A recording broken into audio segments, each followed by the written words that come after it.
I never believed in Bigfoot until a 70-year-old native elder looked me in the eyes and said, "There's someone in these mountains who needs to meet you, someone who's been watching the Forest Service for a very long time." 3 days later, I found myself hiking into territory that didn't exist on any map, toward a truth that would cost me everything I'd worked for. What I discovered there, hidden among ancient trees marked for destruction, would make me question everything I thought I knew about the wilderness I'd sworn to protect, and about my own species. My name is Brian Harris, and in the summer of 1996 I was 24 years old, fresh out of college with a forestry degree and working my first real job as a junior ranger at Mount Baker Snoqualmie National Forest in Washington State. The position wasn't glamorous, mostly trail maintenance, campground inspections, and endless paperwork, filed in triplicate. But I loved being outdoors, away from the cramped apartment I'd shared with 3 roommates in Seattle. Out here, my only companion was a beaten-up Ford Ranger pickup that had seen better days, and a Motorola pager that rarely went off since cell phone coverage was practically non-existent in these mountains. It was late July when I first met Thomas Whitehorse. I'd been sent to inspect a remote section of trail near the Canadian border, accessible only by logging roads that hadn't been maintained in years. The terrain was brutal.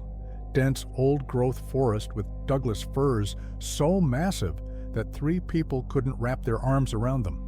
The undergrowth was thick with ferns and devil's club, and the ground was carpeted with moss that muffled every footstep.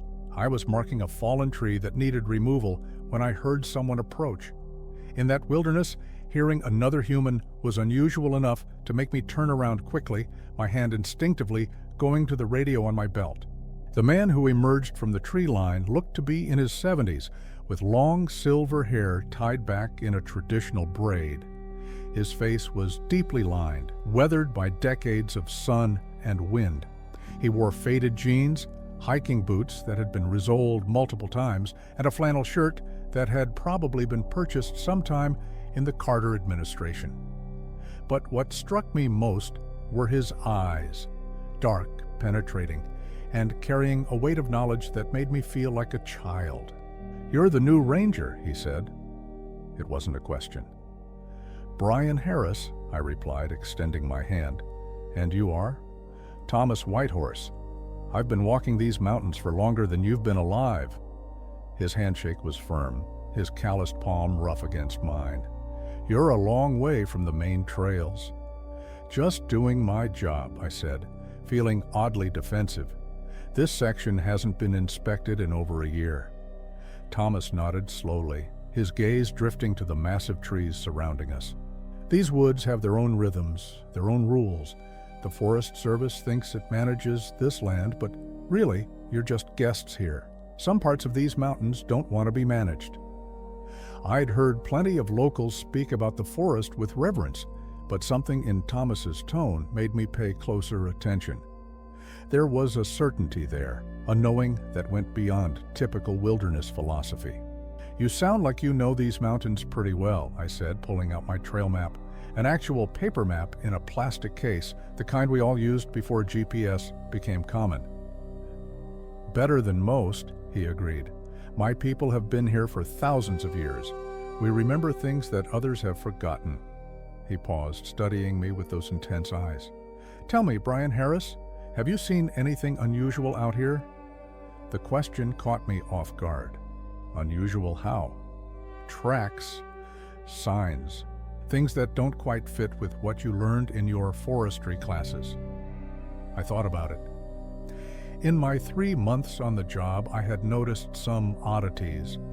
Broken branches at heights no bear could reach, prints that seemed almost human, but far too large, areas where the wildlife seemed to avoid for no apparent reason.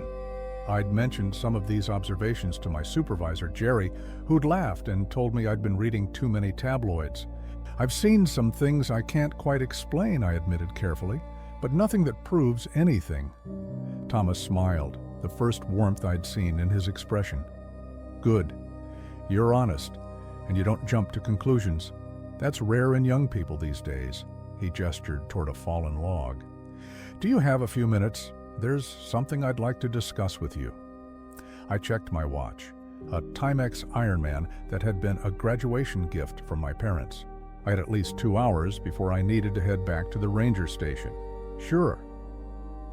We sat on the log, and Thomas pulled out a thermos of coffee. The real stuff, strong and black, not the watered-down version we had at the station. He poured some into the thermos cap and handed it to me before taking a drink himself. "What do you know about Sasquatch?" he asked bluntly. I nearly choked on the coffee. Of all the topics I'd expected, that wasn't one of them.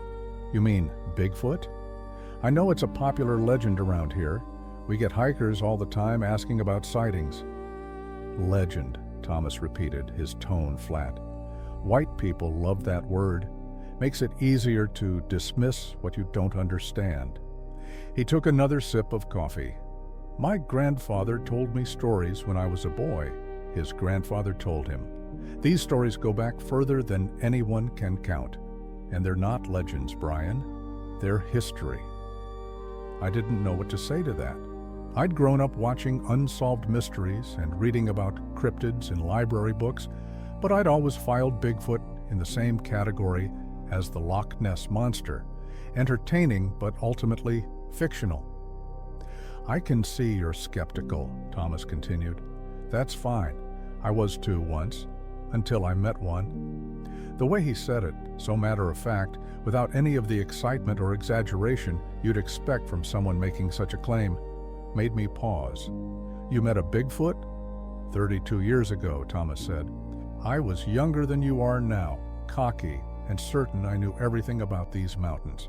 I was wrong." He turned to face me directly.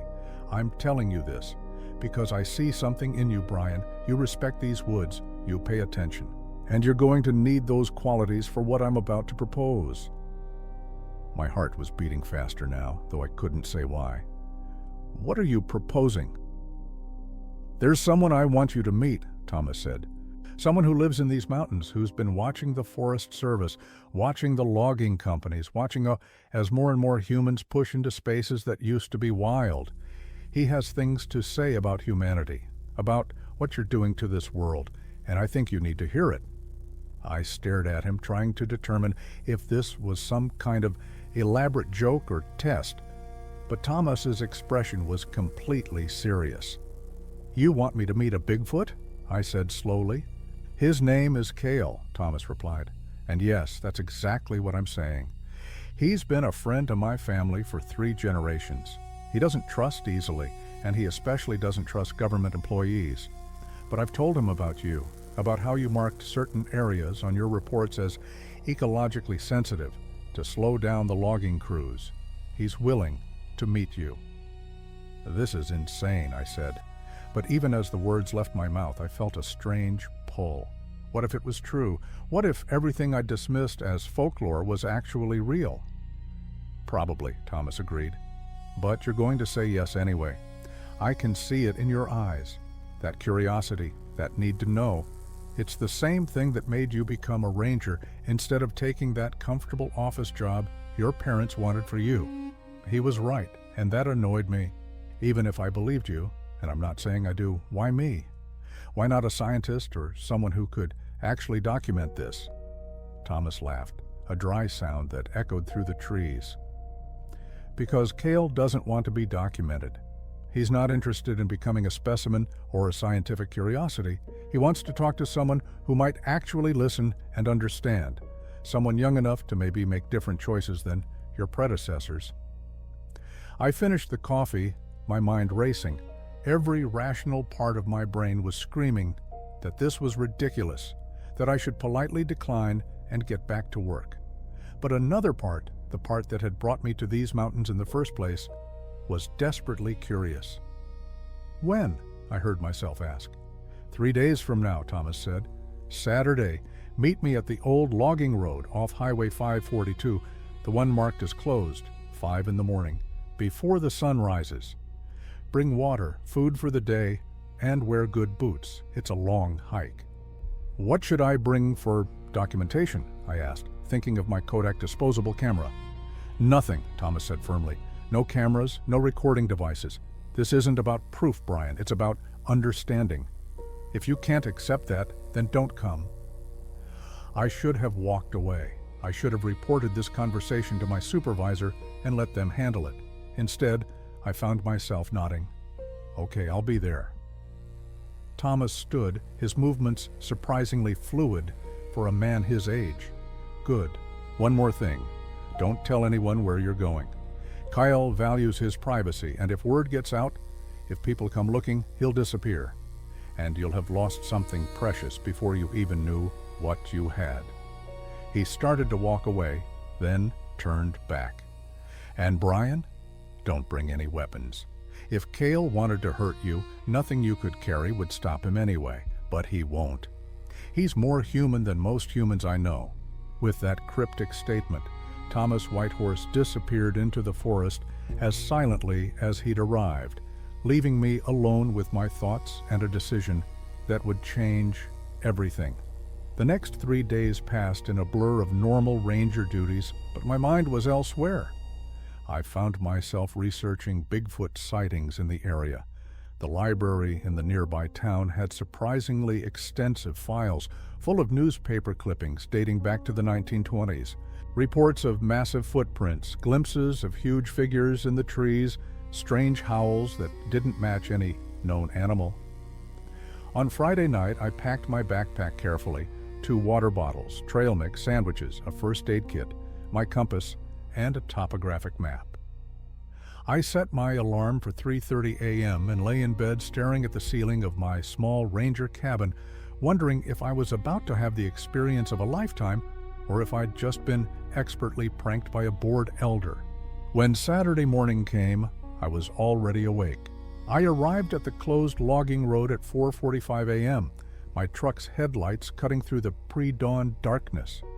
The air was cold and damp, carrying the smell of wet earth and pine. A thin mist hung between the trees, giving everything an otherworldly quality.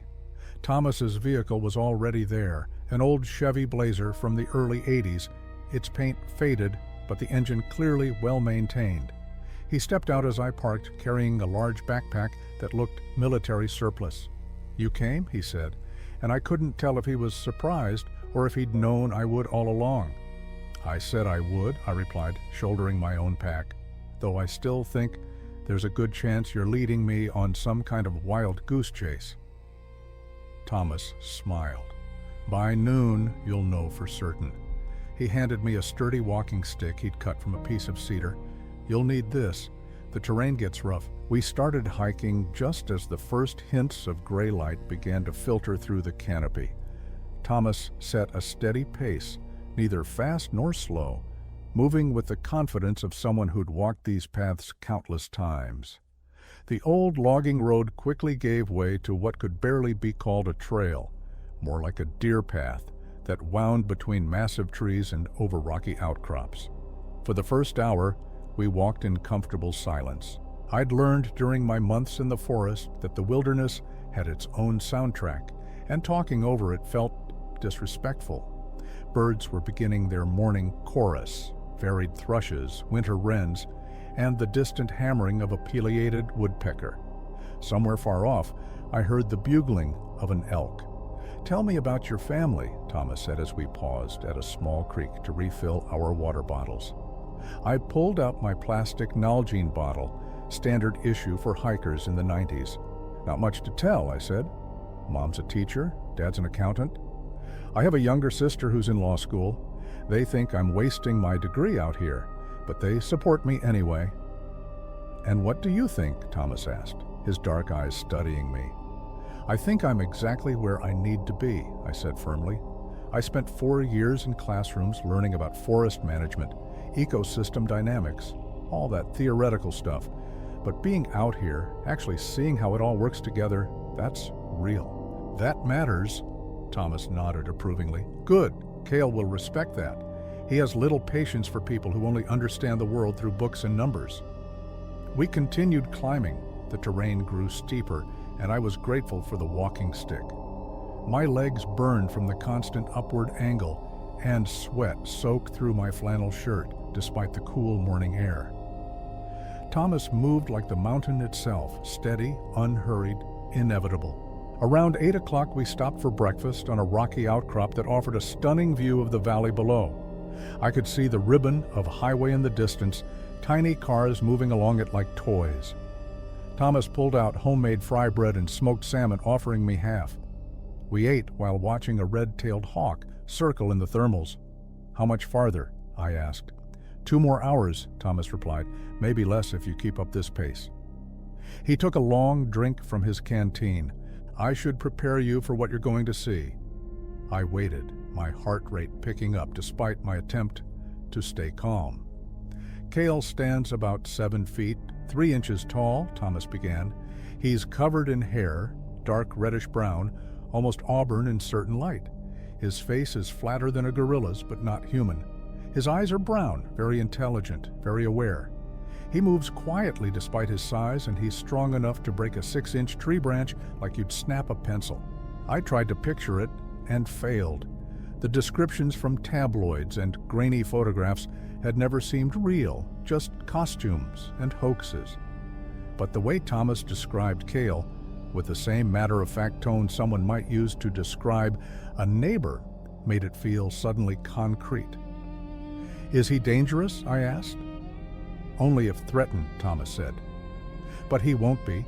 He's curious about you, about what kind of person chooses to protect forests for a living. He's also angry about the logging, the expansion of human settlements, the way your kind treats the land. That anger will show in his words. Don't take it personally, but don't dismiss it either." "My kind?" I repeated. "Humans," Thomas clarified. "From Cale's perspective, I'm different because my people have always respected his kind, kept their existence secret, honored the old agreements. But you represent the government, the same institutions that have been destroying his home piece by piece. He's willing to meet you, but you'll have to earn his trust." We packed up and continued climbing. The forest changed as we gained elevation, the massive Douglas firs giving way to mountain hemlock and subalpine fir. The understory thinned, and granite outcrops became more frequent. We were well above the areas marked on my ranger maps, in terrain that probably hadn't seen human visitors in years. At one point, Thomas stopped and pointed to the ground. There, in a patch of soft mud beside a seasonal stream, was a footprint. It was massive, at least 16 inches long and 7 inches wide, with clear impressions of 5 toes. The print was fresh, maybe a few hours old at most. "He knows we're coming," Thomas said. "He's been paralleling our route." A chill ran down my spine that had nothing to do with the mountain air. Something had made that print, something large and bipedal. I crouched down, examining it closely. The depth of the impression suggested significant weight, and the stride length between this print and the next was nearly 6 feet. "How many of them are there?" I asked quietly. "In these mountains, maybe 30, 40 individuals," Thomas said, "scattered across hundreds of square miles. They're solitary by nature, though they'll sometimes travel in small family groups. Kyle has been alone for a long time. His mate died about 15 years ago. She was old, died peacefully in her sleep, according to what he told my uncle. They never had offspring." The casual way Thomas relayed this information, as if discussing the life history of any wild animal, was jarring. These were supposed to be myths, legends, tabloid fodder, not creatures with lifespans and relationships and losses. We left the footprint behind and pushed deeper into the wilderness. The sun was high now, filtering through gaps in the canopy and creating patches of light and shadow. The temperature had risen to a comfortable 60 degrees, perfect hiking weather. "There," Thomas said suddenly, pointing ahead. At first, I didn't see anything. Then, as my eyes adjusted, I noticed a structure partially hidden among a cluster of ancient cedars. It wasn't a cave exactly, but rather a lean-to made from fallen logs and branches covered with bark and moss. It blended so perfectly with the surroundings that you could walk within 20 feet and never notice it. Cale built that about 40 years ago, Thomas explained.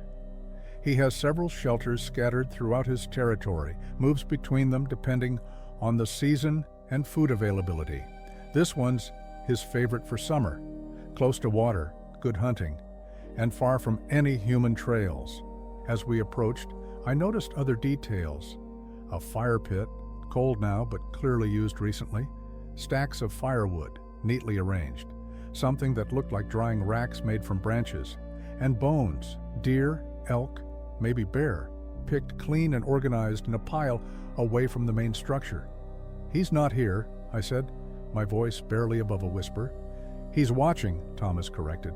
"He wants to observe you first, see how you react to his home." I turned slowly, scanning the tree line. Nothing moved, no sound except the wind in the branches and the distant gurgling of water. But I felt it, the sensation of being watched by something intelligent, something weighing and judging. "Cale," Thomas called out, his voice strong and clear. "I've brought the young ranger as promised, Brian Harris. He's come in peace with respect to listen to what you have to say." For a long moment, nothing happened. Then I heard it, a sound that made every hair on my body stand up. It started low, almost subsonic, then rose to a resonant call that echoed through the valley. Not quite a howl, not quite a roar, but something in between, a sound that no known animal made. And then he appeared. Cale stepped out from behind a massive cedar tree about 50 feet away, and my breath caught in my throat.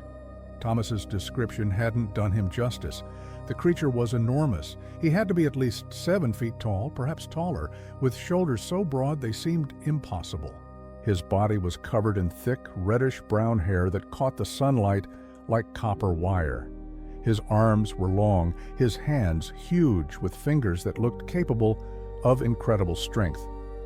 But it was his face that held my attention. It was like nothing I'd ever seen, not quite ape, not quite human, but something entirely its own. His brow was heavy, his nose flat and broad, his jaw powerful. But his eyes were completely unsettlingly aware. They fixed on me with an intelligence that was unmistakable. "Hello, Cale," Thomas said calmly, as if greeting an old friend. "Thank you for agreeing to this meeting." Cale's gaze shifted to Thomas, and I saw what might have been affection in those deep brown eyes. Then they returned to me, and I felt stripped bare under that scrutiny. He took a step forward, and I had to fight every instinct that screamed at me to run. Instead, I did what Thomas had told me to do. I stood still, kept my hands visible, and met Cale's eyes with what I hoped was respectful curiosity, rather than fear. Cale made a sound, a series of low vocalizations that were definitely language, though unlike any I'd heard before. Thomas responded in kind, his pronunciation awkward but understandable. They exchanged several phrases, and I realized with shock that Thomas spoke Sasquatch. Finally, Cale turned his full attention to me and spoke. His voice was deep, resonant, and when he formed words in English, they came with a thick accent that made each syllable distinct. "You are the one who marks the trees," he said, "the one who tries to slow the cutting." I found my voice, though it came out shakier than I'd intended. "Yes, I'm a forest ranger. I try to protect areas that are ecologically important." "Important," Cale repeated, and there was something bitter in his tone. "Your kind has different meaning for this word than mine. You protect small pieces while destroying the whole." He moved closer, and I could smell him, not unpleasant, but wild, like earth and cedar, and something muskier. He circled me slowly, and I forced myself to remain still. When he was behind me, I felt vulnerable, exposed, every prey instinct in my DNA firing at once. "You are young," Cale said, coming back around to face me. "Young enough, maybe, to learn, to understand." He gestured toward his shelter. "Sit. We will talk. Thomas Whitehorse speaks truth about you, or you would not be here. But words are easy. I will judge by what you do after you leave this place." Thomas and I moved to sit on logs arranged around the cold fire pit. Cale remained standing, towering above us, his presence overwhelming in a way that had nothing to do with physical size and everything to do with the sheer force of his existence. "I have lived in these mountains for 73 of your years," Kyle began, his English improving as he warmed to the conversation. "I have watched your kind spread like floodwater, consuming everything. When I was young, the only humans I saw were Thomas's people. They passed through quietly, took only what they needed, left offerings of thanks. We had understanding. We had respect." He paused, his eyes distant. "Then came others, men with machines that scream and tear. They cut the old trees, the grandfather trees that have stood for 1,000 years. They make roads where no roads should be. They chase away the elk, the deer. They poison the streams with their waste." I listened, unable to look away from him. There was a pain in his voice that transcended species, a grief that any creature losing its home would feel. "I have watched your Forest Service," Cale continued, and now his gaze fixed on me like a physical weight. "You put up signs that say, 'Protected,' but you allow the cutting to continue. You make rules, but the rules have exceptions, always exceptions that favor the machines, the money." "It's not that simple," I started to say, but Cale's rumbling growl cut me off. "It is exactly that simple," he said. "You make it complicated because complicated means you can excuse what you do. Complicated means you can destroy and still sleep at night." He crouched down, bringing his face closer to mine. "I will tell you what I have learned about humans, young Brian Harris, and you will listen because this truth is important." I nodded, my throat too tight to speak. "Your kind is capable of great beauty," Cale said softly. "I have heard your music carried on the wind. I have watched Thomas's people perform ceremonies that honor the earth. I have seen mothers tend their young with love that matches any creature's devotion. You have the capacity for wisdom, for understanding your place in the great web of life." His expression hardened. "But you also have a sickness, a hunger that cannot be satisfied. You take more than you need, always more. You spread across the land like mold, covering everything, changing everything. And you tell yourselves stories, progress, development, civilization, to justify the destruction." He stood again, his massive frame outlined against the trees. "What terrifies me is not your strength or your weapons. What terrifies me is your blindness. You cannot see what you are destroying until it is gone, and by then, it is too late." The words hung in the air between us, heavy with truth that I didn't want to acknowledge but couldn't deny. I'd seen it myself, the clear cuts that stretched for miles, the streams choked with silt, the ancient forests reduced to tree farms. I told myself it was managed, sustainable, regulated. But standing here, looking up at Kyle, those justifications felt hollow. "Why tell me this?" I asked. "What do you expect me to do?" Kyle looked at Thomas, then back at me.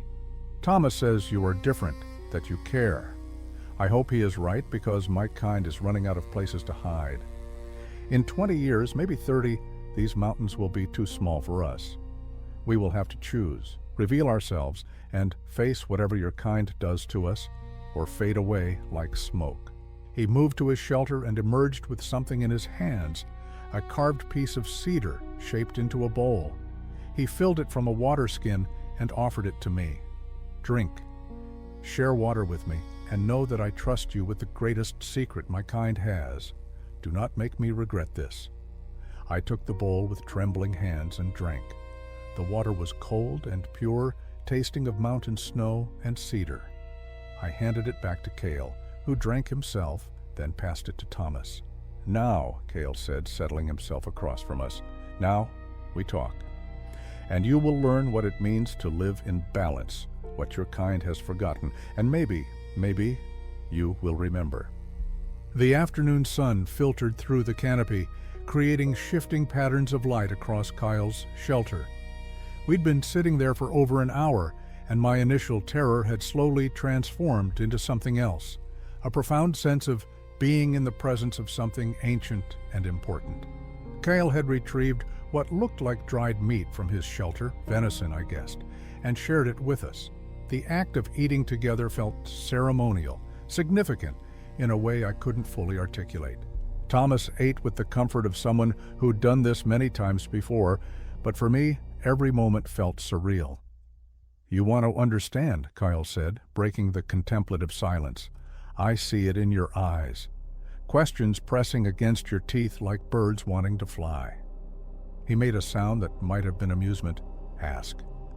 I had 1,000 questions, but I started with the most basic one. "How many of you are there? Not just here, but everywhere?" Cale considered this, his massive head tilting slightly. "In all the world, maybe 300, 400, maybe less now. We do not gather, do not count ourselves like your kind does. We are..." He searched for the word solitary. "We meet to mate, sometimes to share territory boundaries, but mostly we walk alone." "That's so few," I said, the enormity of it hitting me. "You're critically endangered." "We have always been few," Kyle replied. "We do not breed quickly. A female might have 3, maybe 4 young in her lifetime. Many die young, sickness, accidents, sometimes predators when they are small. Your kind thinks we are strong, invincible, but we are fragile in our own ways." He stood and walked to the edge of his clearing, looking out over the valley. "When I was young, there were places we could go where no human had ever walked. Secret valleys, hidden groves, places where the earth still remembered its first dreams. Now your roads reach everywhere. Your machines fly overhead, making pictures of the land. There is nowhere left that is truly wild." Thomas spoke up, his voice gentle. "Tell him about the old ways, Cale, about how your people lived." Cale turned back to us, and for the first time, I saw something other than anger or wariness in his expression. It might have been nostalgia. "My mother taught me, as her mother taught her. We take only what we need, hunt the old elk, the sick deer, the ones that would die anyway. We eat the fish that spawn and die. We gather berries and roots. We use every part of what we take. Bones become tools, hide becomes carry sacks, sinew becomes thread." He moved back to the fire pit and began arranging kindling with surprising delicacy, his huge fingers moving with precision. "We know every plant in our territory, which ones heal, which ones harm. We know when to harvest, when to leave alone so they can seed for next year. We move with the seasons, follow the food, give each place time to rest and renew." As he spoke, he pulled out a piece of flint and began striking it against steel, a modern touch that made me realize Cale wasn't completely isolated from human technology.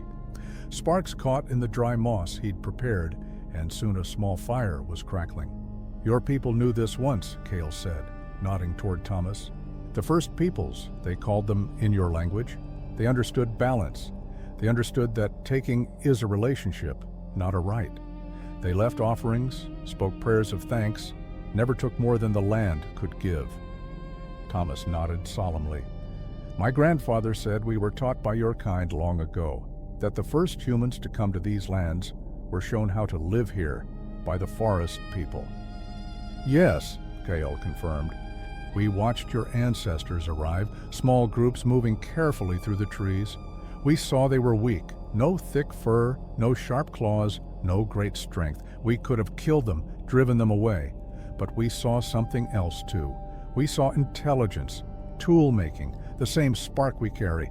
So we taught them, showed them which berries were safe, where the salmon ran, how to thank the deer for its sacrifice." He poked at the fire with a stick, his expression darkening. Then came the others, the ones with loud weapons and metal hunger. They did not ask, did not listen, did not thank, they only took. And your people, he looked at Thomas. "Wait." They tried to resist, tried to hold to the old ways, but they were swept aside like leaves in a flood. The weight of history hung heavy in the air.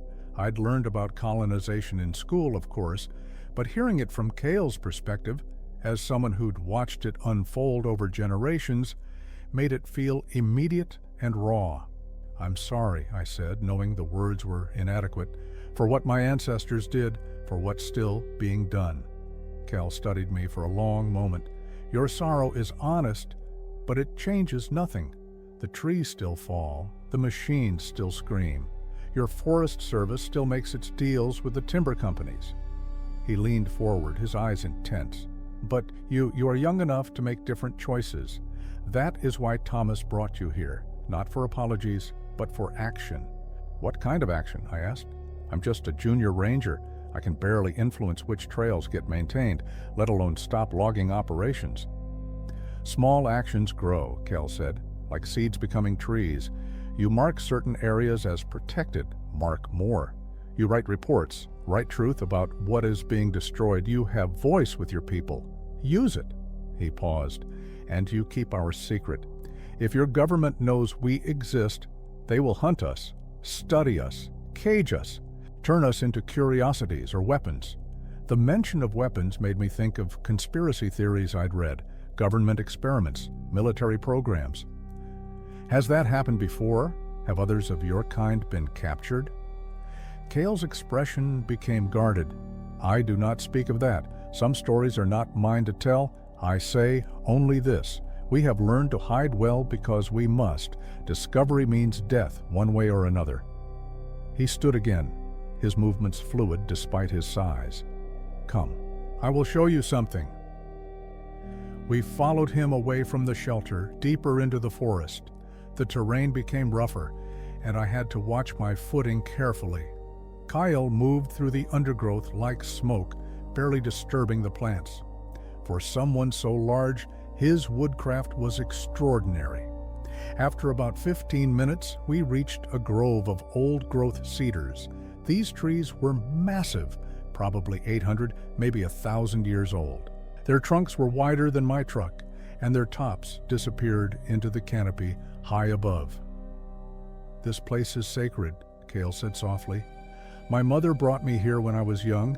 Her mother brought her. These trees have stood since before humans came to this land. They have seen ice cover the mountains and retreat. They have weathered storms that would destroy your buildings. They are elders, grandmothers and grandfathers of the forest. He approached one massive cedar and placed his hand on its bark with unmistakable reverence. This one I call Teacher. When I was angry, confused, hurting after my mate died, I would come here, sit with Teacher for days, sometimes weeks. Trees do not speak with words, but they speak. They remind us that life is long, that storms pass, that the forest continues. I approached another tree, mimicking Cale's gesture. The bark was rough under my palm, deeply furrowed and fragrant. I tried to imagine this tree as a sapling, centuries before European contact, before the United States existed, before any of the modern world I knew. Your company wants to cut these trees, Cale said, and there was steel in his voice now. I have seen the orange marks on trees at the edge of this grove, survey marks. They plan to take this place, turn these elders into lumber for houses that will stand for 40 years, maybe 50, then crumble. My stomach dropped. The survey markers? Those are for the Cascade Timber Project. It's supposed to be selective logging, only designated areas. The orange marks creep closer each year, Cale said. First, they take the easy trees, the ones far from eyes that care. Then they come closer. They say, just a few more, just this section. It's managed, it's sustainable, but it never stops. The hunger never stops. He turned to face me fully. You asked what action you can take. Here is one. Stop them from taking this grove. I do not care how. Use your rules, your reports, your human tricks, but these trees must stand. I'll try, I said, but Cale, I need you to understand I don't have that kind of authority. I can flag concerns, but the final decisions come from people above my pay grade, people who care more about board feet and quarterly reports than make them care. Cale's voice rose, echoing through the grove. Birds exploded from the canopy in a flurry of wings. This is what terrifies me about your kind. You see the destruction, you know it is wrong, but you hide behind authority and procedure, and I'm just doing my job. Who will stop the machines if everyone says they cannot? His anger was palpable. and I took an involuntary step back. Thomas placed a hand on my shoulder, steadying, not restraining. "He's right to be angry," Thomas said quietly, "and he's right to challenge you. If not you, then who? If not now, then when?" I looked at the massive cedars surrounding us, tried to imagine them reduced to stumps and sawdust. Something crystallized in my chest, not just sympathy or abstract environmental concern, but genuine fury at the thought of losing this place. "Okay," I said, my voice stronger now. "I'll do more than try. I'll find a way. There are endangered species provisions, cultural heritage protections. If I can document that this grove has unique ecological value or cultural significance," Thomas interjected. "These trees are part of my people's traditional territory. There are processes for that." Cale watched this exchange, his anger slowly subsiding. "You make promises, words on wind, but I see something in you now that was not there before. Fire, good. You will need it." We spent the next hour in the grove while Kyle pointed out features I would never have noticed on my own. Nurse logs, fallen trees that provided nutrients and substrate for new growth, mycorrhizal networks, the fungal connections between trees that allowed them to share resources and information. He showed me how to read the forest's age by the layers of growth, how to identify stress patterns in the trees, how to see the whole ecosystem rather than just individual parts. "Your science is beginning to understand what we have always known," Cale said, "that the forest is one being, not many separate things. Trees talk to each other through the roots. They warn of danger, they feed their young, they remember. When you cut one old tree, you damage the whole network. When you clear cut, you destroy a community that took centuries to build." As the shadows grew longer, Thomas checked his watch, an old Seco that had probably been his father's. "We should start back soon if we want to reach the vehicles before full dark." Kyle nodded. "Yes, but first..." He reached into a pouch he wore at his waist and pulled out something wrapped in cedar bark. He handed it to me carefully. I unwrapped it to find a small carved figure, a bear, rendered in exquisite detail from a piece of dark wood I couldn't identify. It was beautiful, the work of someone with decades of practice. "I made this during the long winter," Cale said. "I was going to trade it to Thomas for metal tools, but I give it to you instead, a reminder. When you sit in your office with your forms and your telephones, remember the bear. Remember that every piece of paper you sign, every decision you make, affects lives beyond your own kind." I held the carving carefully, feeling the smooth wood, the weight of the gift. "Thank you. I'll keep it with me always." "Good," Cale said. He turned to Thomas. "You chose well, old friend. This one might make a difference, or he might fail like all the others who said they would help. Time will tell." Thomas smiled. "He won't fail. I feel it in my bones." Kyle approached me one last time.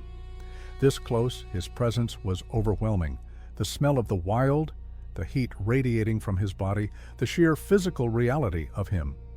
He placed one massive hand on my shoulder, and I felt the strength there, strength that could crush me without effort.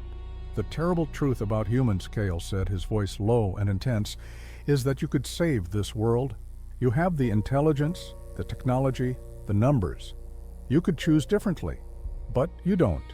You see the cliff ahead, you see yourselves running toward it, and still you run. That is what terrifies me.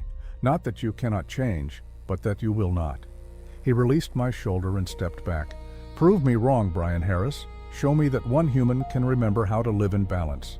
Because if your kind cannot change, if you drive us to extinction and destroy these forests and poison your own nests..." He paused, his eyes holding mine. "Then you will follow us into darkness, and there will be no one left to mourn either of our kinds." With that, he turned and walked into the forest. Within seconds, despite his size, he had vanished completely, leaving only the swaying of branches to mark his passage. Thomas and I stood in silence for a moment, the weight of Cale's words settling over us like snow. "That was intense," I finally said, my voice shaky. "He's not wrong," Thomas replied simply. "About any of it. Come on. We have a long walk ahead and you have a lot to think about." As we began the trek back to our vehicles, I kept reaching into my pocket to touch the carved bear, making sure it was real, making sure this whole impossible day had actually happened. The forest around us seemed different now, more alive, more connected, more precious. I'd come here as a skeptic looking for proof. I was leaving as a witness to something that couldn't be proven, but couldn't be denied. And I was carrying a responsibility that felt far heavier than my backpack.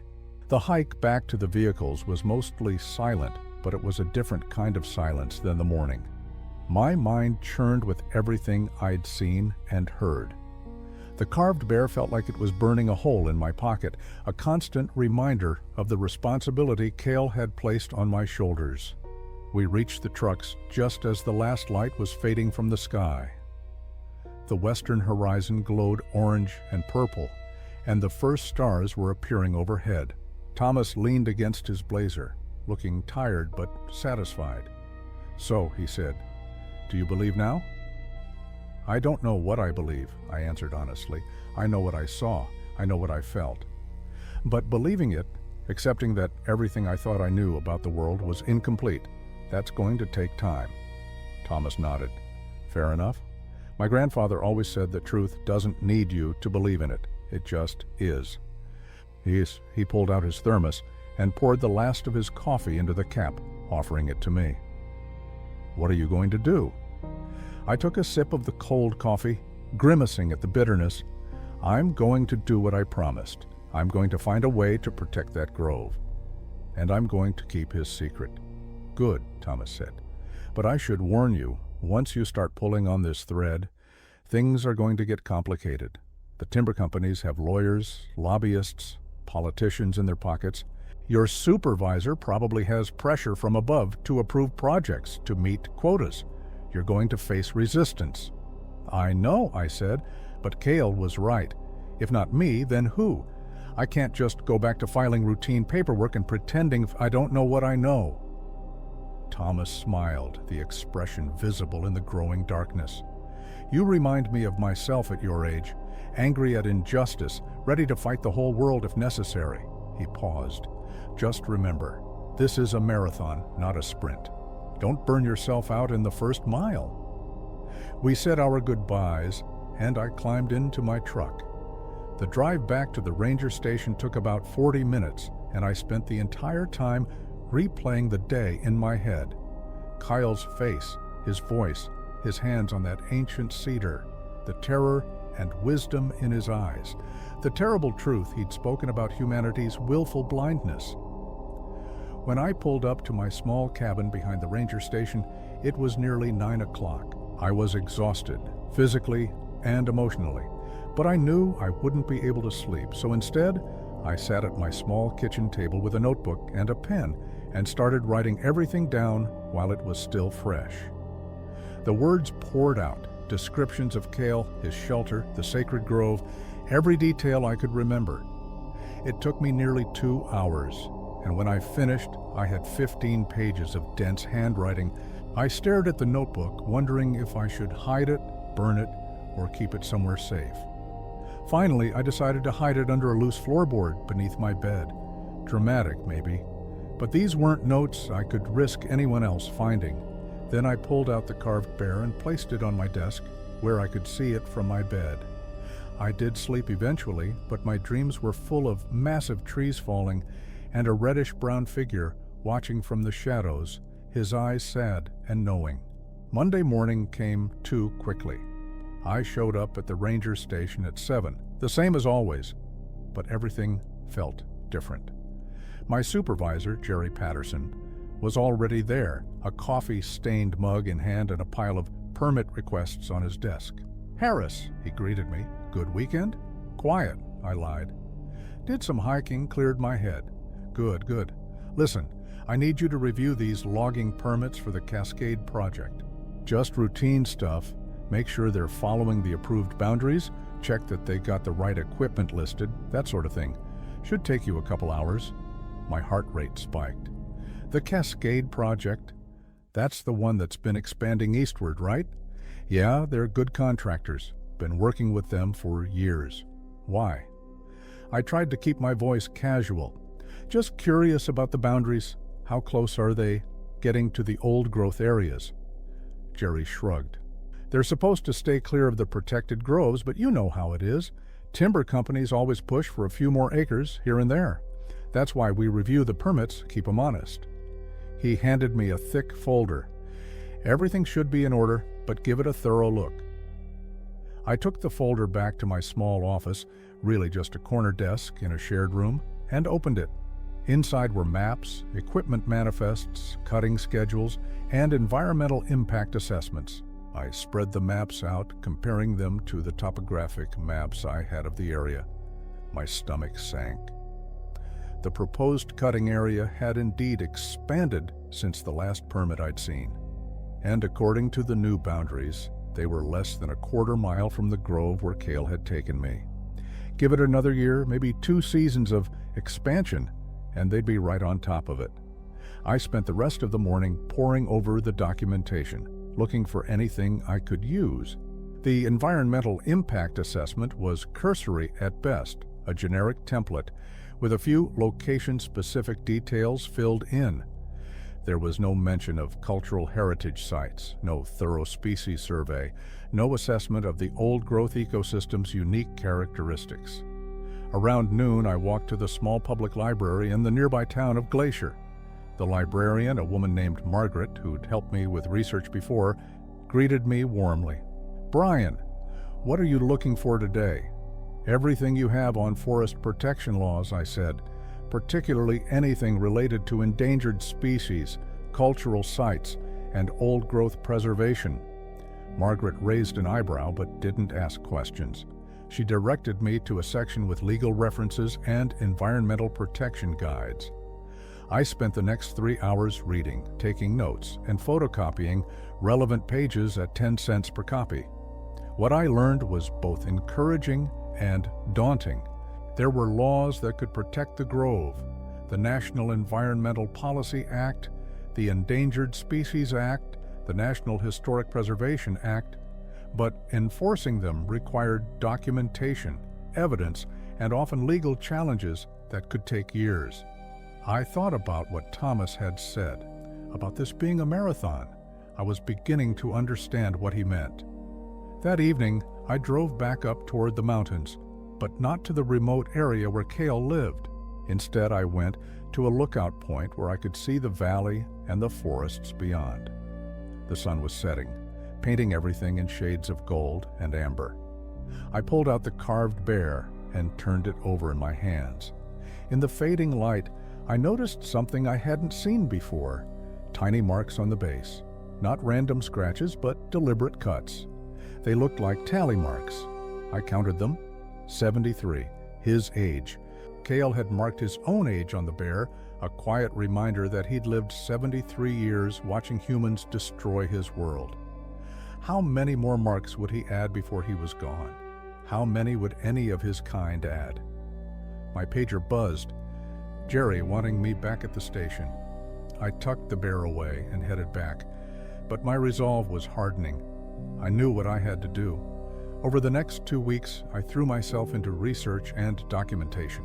I spent my official work hours doing my regular duties, but every spare moment went into building a case for the grove's protection. I documented every species I could find in the area: northern spotted owls, which were listed as threatened; marbled murrelets, which nested in old-growth trees; Pacific fishers; Roosevelt elk. I took photographs with my personal camera, a 35mm Nikon that had been a college graduation gift, and carefully logged dates, times, and locations. I reached out to Thomas, and he connected me with tribal representatives who confirmed that the grove was part of their traditional territory. They agreed to submit a formal request for cultural site designation, which would trigger additional review processes. I also found something unexpected while reviewing historical documents at the library. Old surveyor notes from 1923 that mentioned unusual large footprints and areas avoided by local guides in the exact region where Kyle lived. Someone had known, or at least suspected, 70 years ago.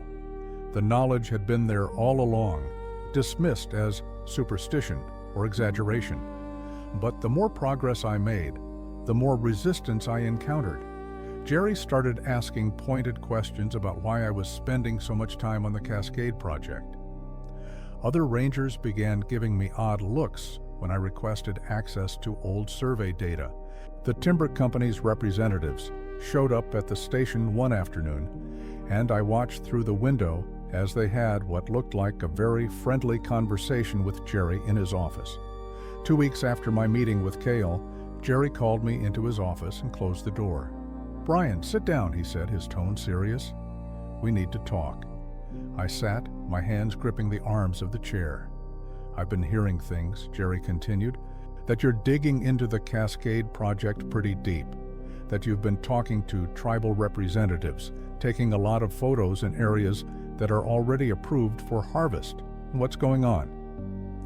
I chose my words carefully. I found some potential issues with the environmental assessment. Species that weren't properly surveyed, possible cultural sites that weren't documented. I'm just doing due diligence. "Due diligence," Jerry repeated, leaning back in his chair. "Look, Brian, I get it.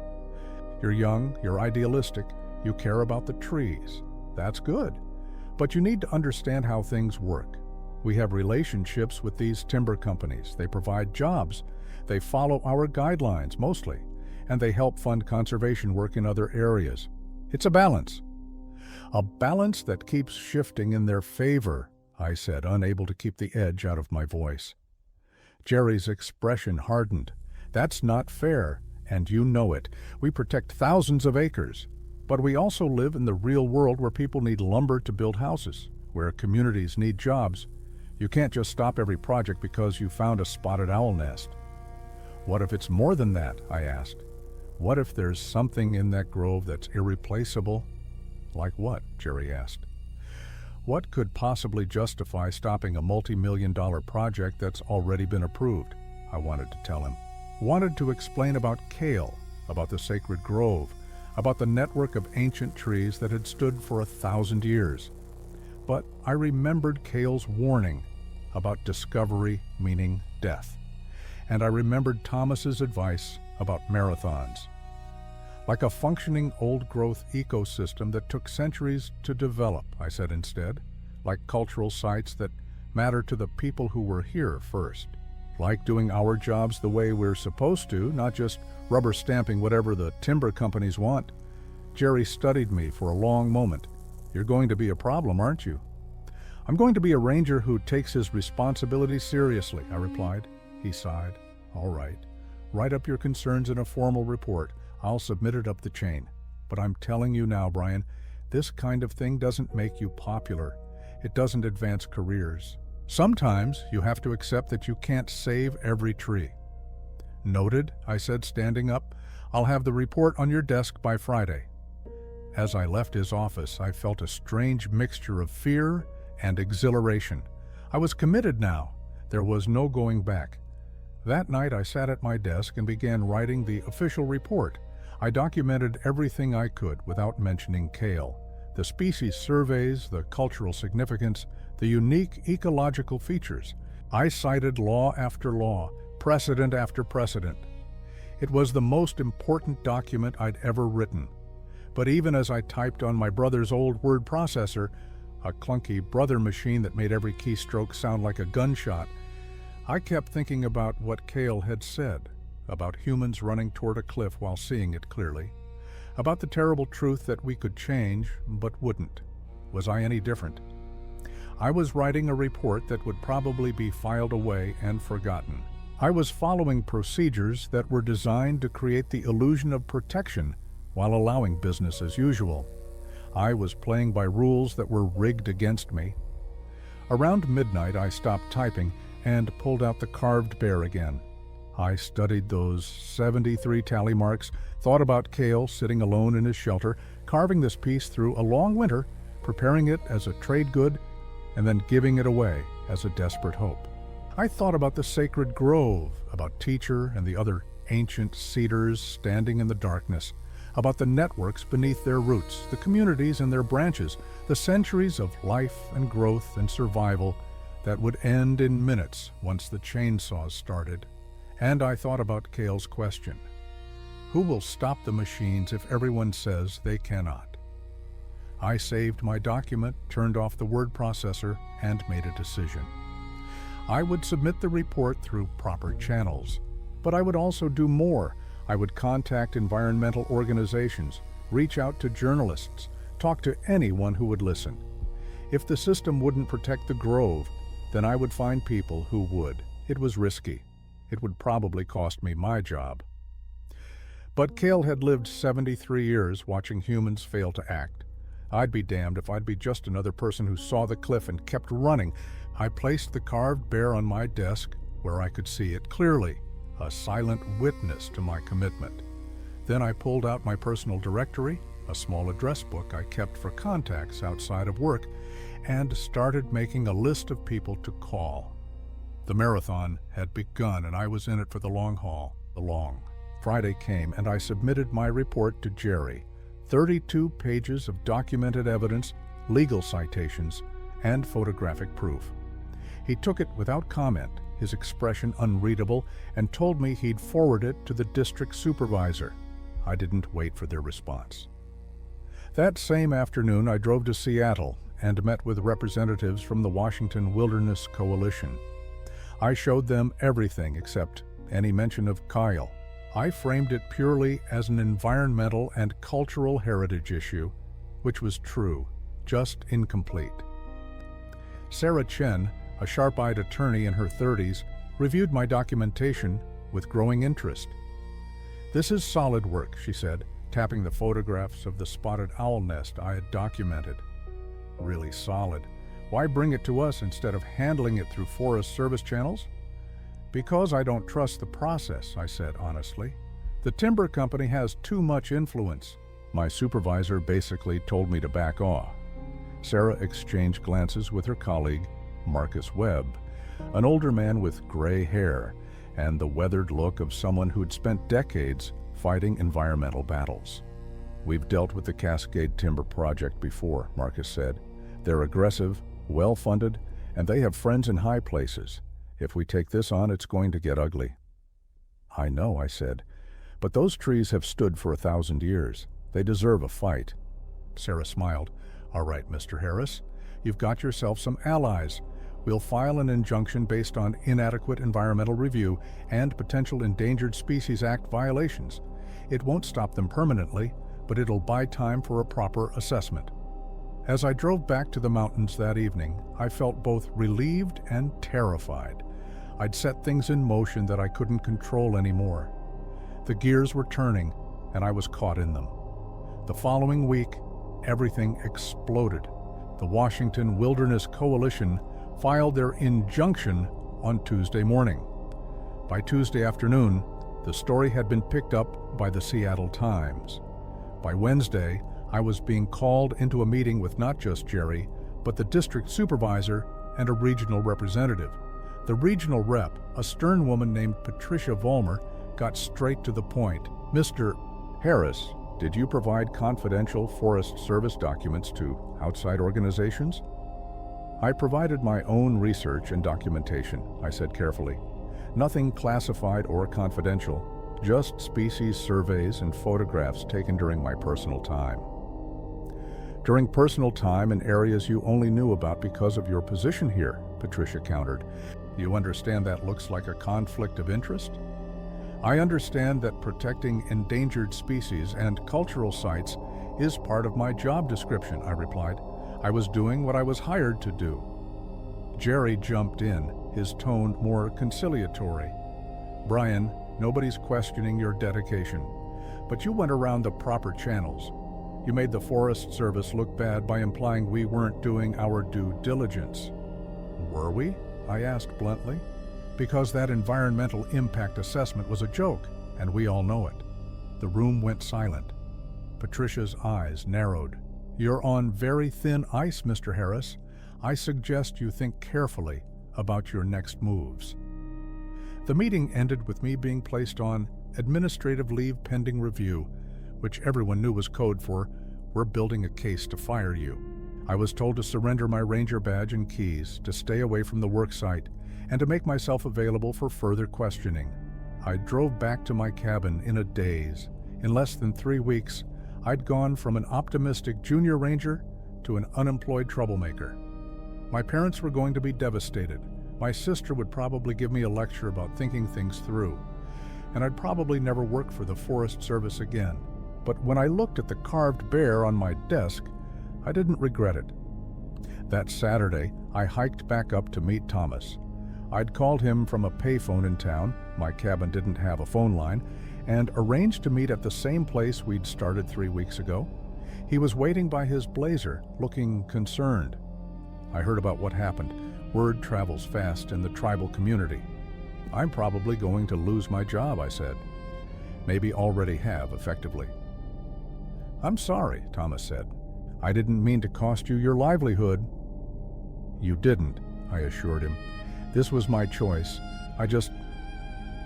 I need to know if it's making any difference. The injunction will slow things down, but the timber company is fighting it hard. They've got lawyers saying the spotted owl nest isn't active, that the cultural sites aren't significant enough. I don't know if we can win this." Thomas was quiet for a moment, then said, "Come on, there's someone who needs to hear this." We made the hike again, though this time it felt different, heavier. When we reached Cale's shelter, he was there waiting, as if he'd known we were coming. "The young ranger returns," Cale said, studying me. "You look tired, defeated." "I tried," I said, the words coming out more defensive than I'd intended. "I did everything I could. I documented the species, worked with the tribal council, got environmental lawyers involved, but the system is rigged, Cale. The timber companies have too much power, too much money. I'm probably going to lose my job, and I'm not even sure I've slowed them down." Cale listened without interrupting. When I finished, he sat down heavily on a log, his massive frame settling with a sigh that sounded ancient and weary.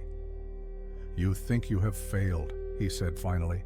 "You think because you could not stop them immediately, your actions were worthless." "Weren't they?" I asked bitterly. "The trees are still going to fall."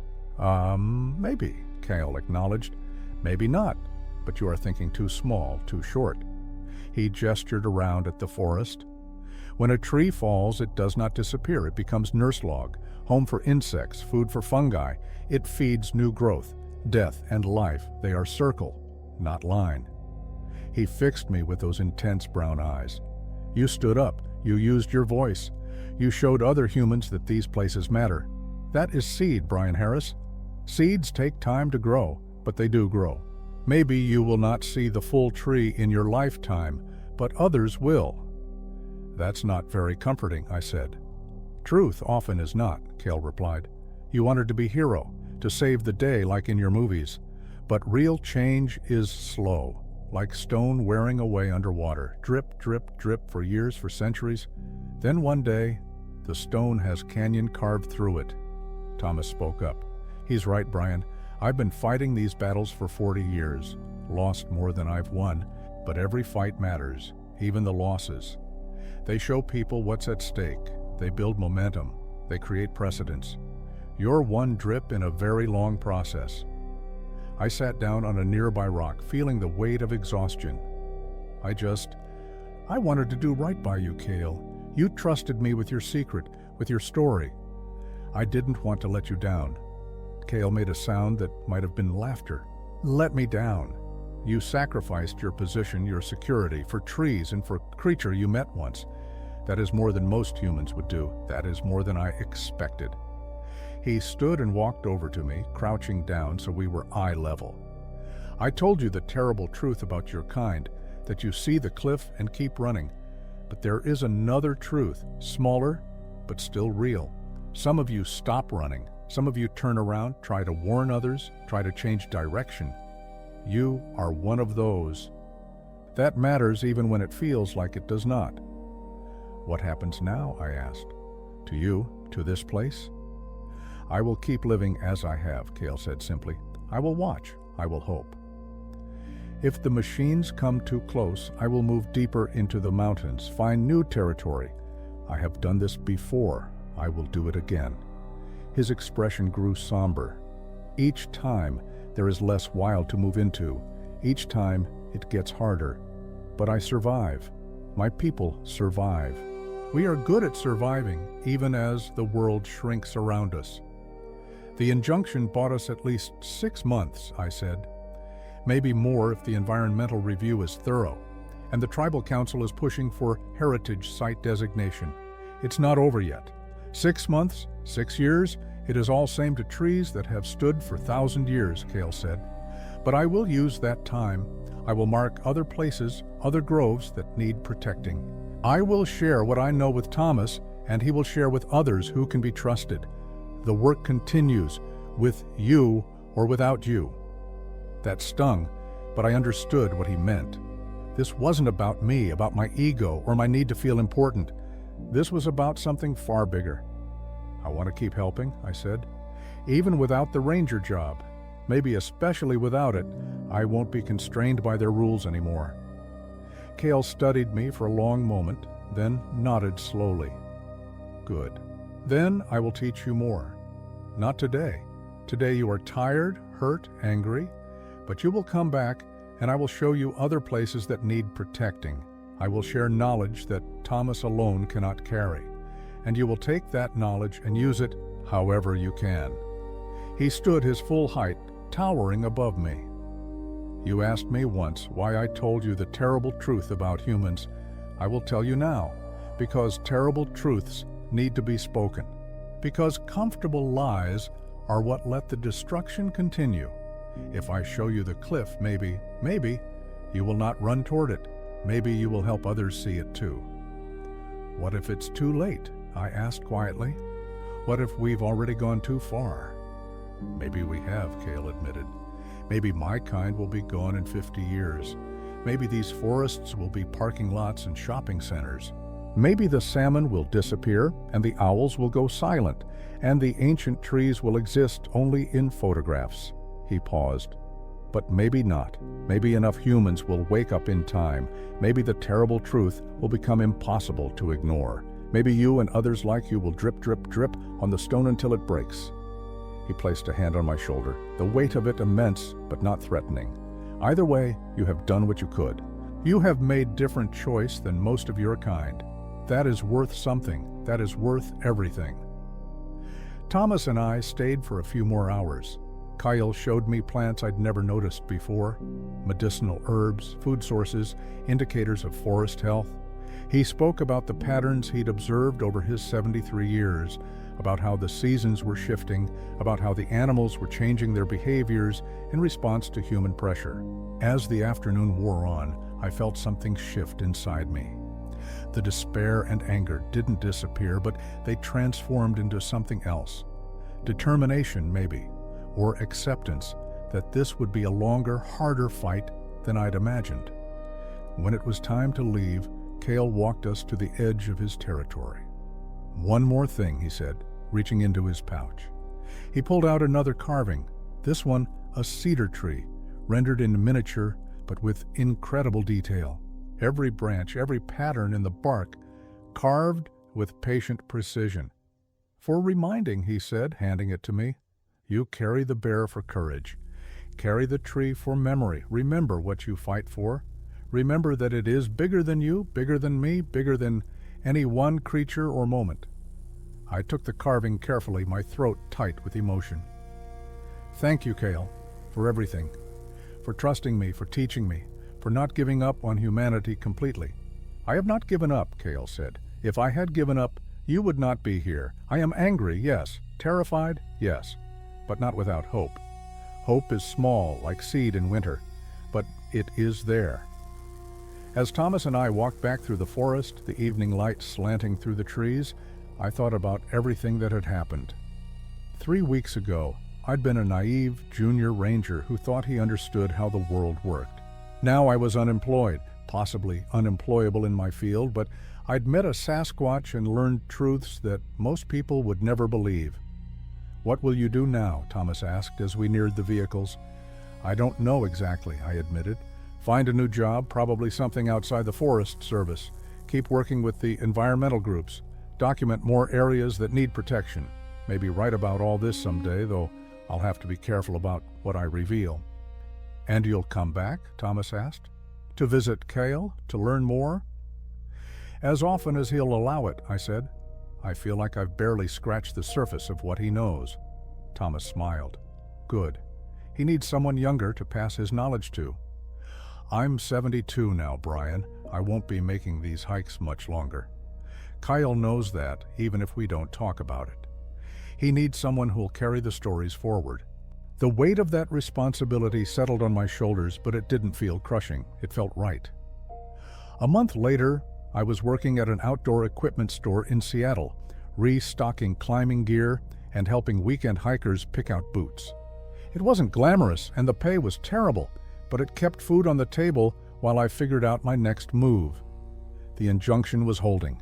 The environmental review was underway, and preliminary findings supported what I'd documented: significant endangered species habitat and cultural resources. The timber company was appealing, of course, but for now, the ancient cedars still stood. I'd been back to visit Cale twice more.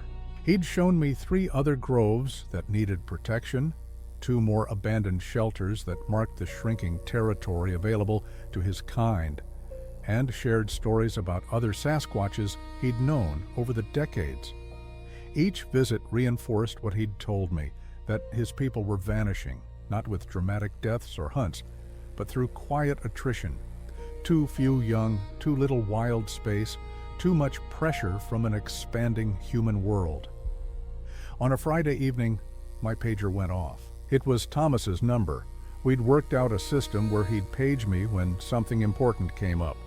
I called him back from the payphone outside my apartment building. "Brian, you need to see this," Thomas said, excitement in his voice. "Tomorrow's Seattle Times. They're running a major piece on old growth protection, and your case is featured prominently.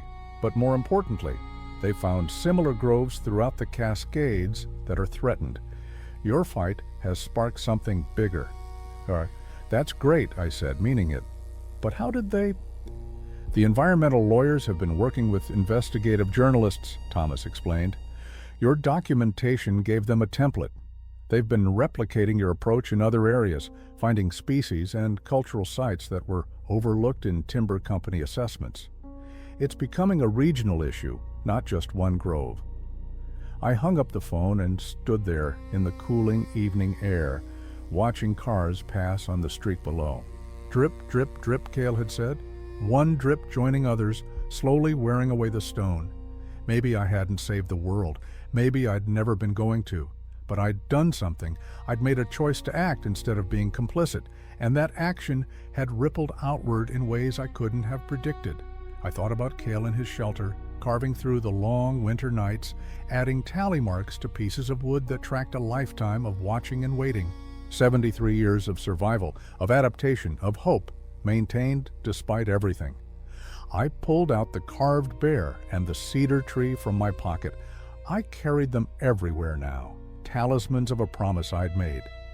In the streetlight, I could see every detail Cale had painstakingly created: the bear's strength, the tree's endurance, and something else I hadn't noticed before. On the base of the cedar carving, Cale had inscribed a single word in careful letters: remember. I would remember. I would remember the terrible truth about humanity's willful blindness, about our capacity for destruction. But I would also remember that some of us stop running, some of us turn around, some of us fight, even when the odds are impossible. The next Saturday, I made the hike up to Cale's territory alone.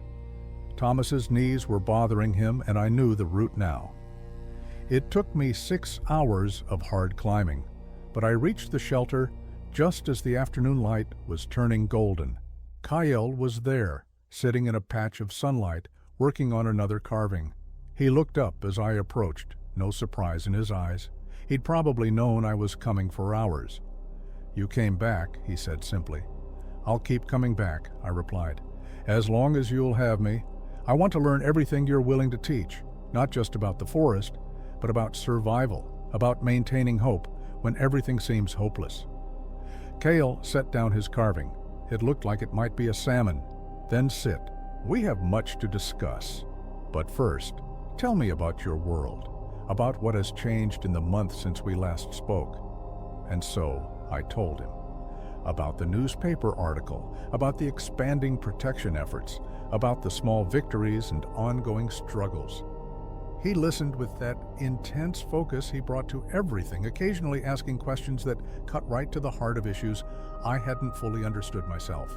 As the sun began to set, painting the forest in shades of amber and gold, Cale spoke again. You asked me once what terrifies me about humans. I told you truth, that you could change but will not. But I will tell you one more truth, one I did not speak before. He looked at me directly, and in his eyes I saw something I hadn't seen before, not anger or sadness, but something that might have been respect. What terrifies me is also what gives me hope, Cale said slowly. Because you are capable of such destruction, you are also capable of such creation. Because you spread so widely, you can also protect so widely. Because you have such intelligence, you can also have such wisdom. The same things that make you dangerous make you powerful for good. He paused, choosing his words carefully. You are a young species, still learning, still making terrible mistakes, but you learn faster than any creature I have known. Maybe you will learn fast enough. That is the hope I carry, small, like seed in winter, but alive. We sat together as darkness fell, a human and a Sasquatch, watching the first stars appear between the branches of ancient trees. And in that moment, despite everything, the job loss, the uphill battles, the overwhelming odds, I felt something I hadn't expected: peace.